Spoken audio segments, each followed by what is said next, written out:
Hi, I'm Dr. Mark Holacek, and today I'd like to offer a sort of impromptu book review on this book, The Mind of Thomas Jefferson by Peter Onuf.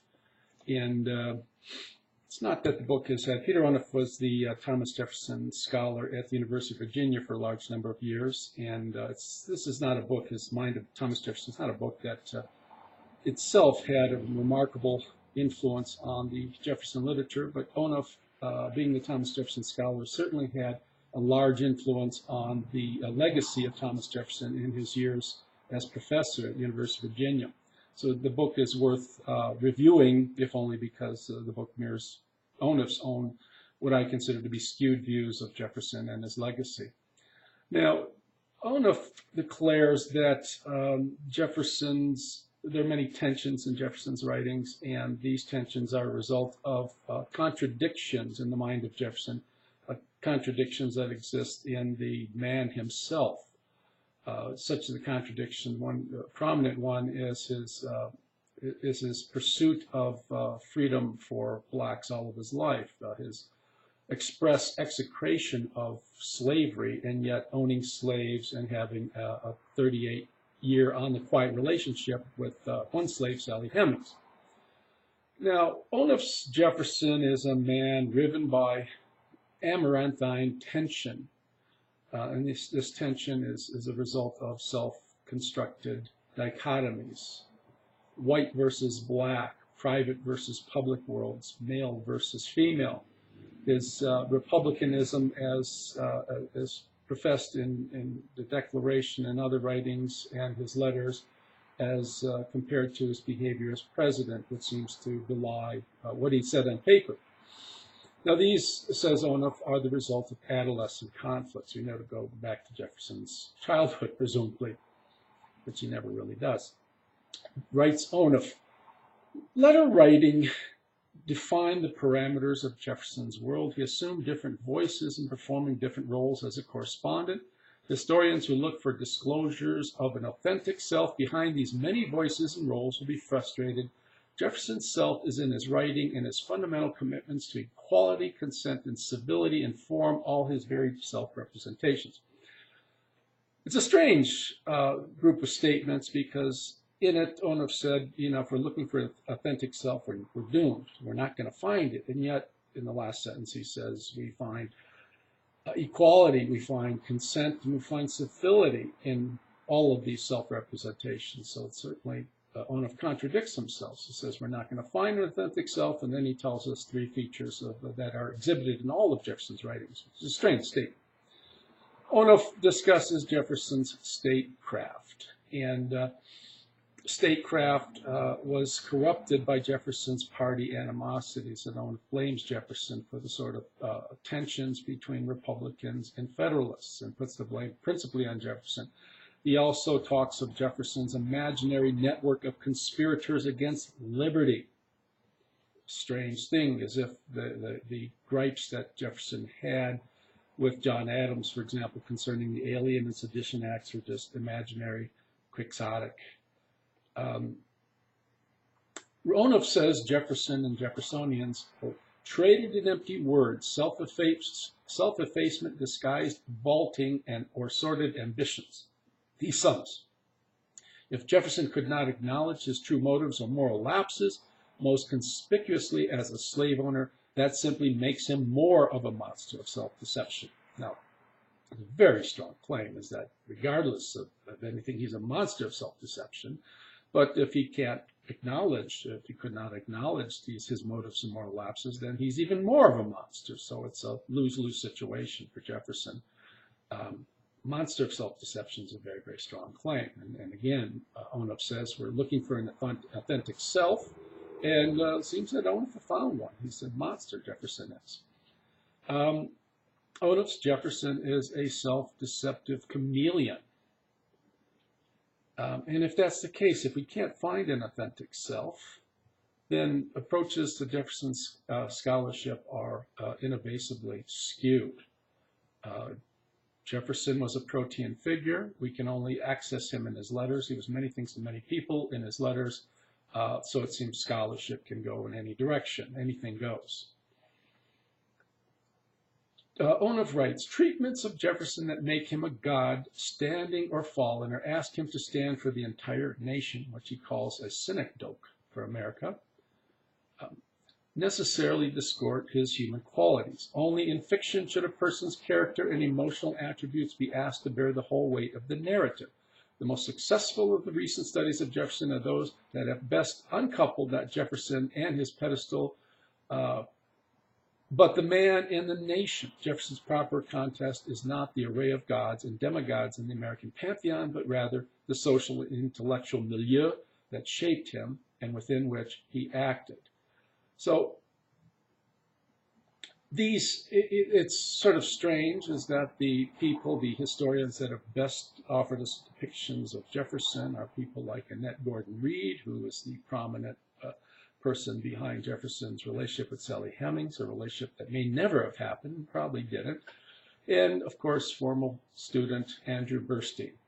And what he says in lauding the works of these people, he says, each give us what might be called possible Jeffersons. What is a possible Jefferson? According to what Onuf just said, it's a Jefferson that doesn't put him up on a pedestal. Now, strange this thing is that the historians that Jefferson praises mostly are those who are highly critical of Jefferson the person, that not only do not put him up on a pedestal, that knock him off the pedestal and do their best to give him a few kicks along the way. He is critical of people who write of Jefferson as a god, and he doesn't come out and say at all who these historians were, but it probably has in mind Claude Bowers, Gilbert Chenard, Dumas Malone, and maybe even Merrill Peterson, who I consider to be is the best Jefferson scholar, not only because of his depth of understanding of the person, but also the versatility of in his writings. He wrote on so many different aspects of Jefferson. What does it mean to create a possible Jefferson? If we follow the line logically, to construct a possible Jefferson is merely to create a not impossible Jefferson. And if that's the case, then anything goes. And that's the problem with Onufian scholarship, is anything literally goes so long as we don't place Jefferson on a pedestal. He writes, the proliferation of possible Jeffersons does not constitute the failure of the biographical enterprise. We would suggest rather the opposite. The search for a single definitive real Jefferson is a fool's errand, setting us off on the hopeless search for the kind of knowledge that even or especially eludes sophisticated moderns in their encounter with each other and themselves. So it's a very strong and clear statement that there's no authentic Jefferson that is going to be found if one digs through his writings, that Jefferson was chameleon-like. He was many things to many people, and trying to find an authentic Jefferson is a fool's errand.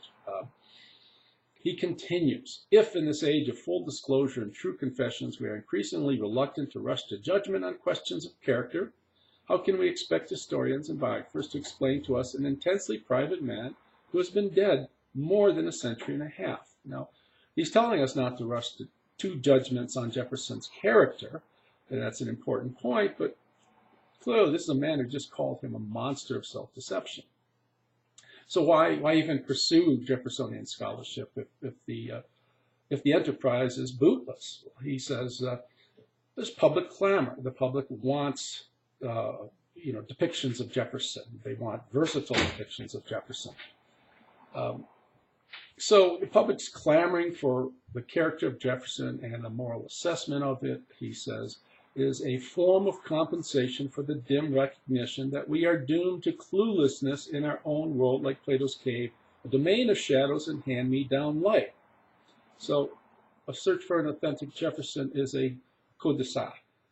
It's an enterprise that has to fail. What I mentioned is that the scholars he lauds most offer us a dysphemistic, not a euphemistic, and dysphemistic means just the opposite of euphemistic, that we paint Jefferson in terms that are more egregious and worse than what is the case. And of course, Jefferson is a morally suspect person in all of these biographies that Jefferson, that Onuf praises. Now, public clamor. Now, it seems to be a very strange comment because historians are not in the business of creating biographies ex nihilo, from nothing. Proper research, when it's done the right way, is a matter of following evidence and building upon evidence and coming up with their conclusions after a thorough and rigorous examination of all possible evidence. That's what needs to be done. Now Onuf in his book certainly cherry picks. He constructs one of the problems is his monster of self-deception, as Thomas Jefferson as a monster of self-deception, as a morally suspect person, is itself, given the constraints of Onufian historiography, just another possible Jefferson. It's just something that we can't know Jefferson, so the notion that he's a monster of self-deception is certainly just another possible Jefferson. And I suspect the majority of scholars who spend their life, like myself, working on Thomas Jefferson would find this just to be an absurd thesis.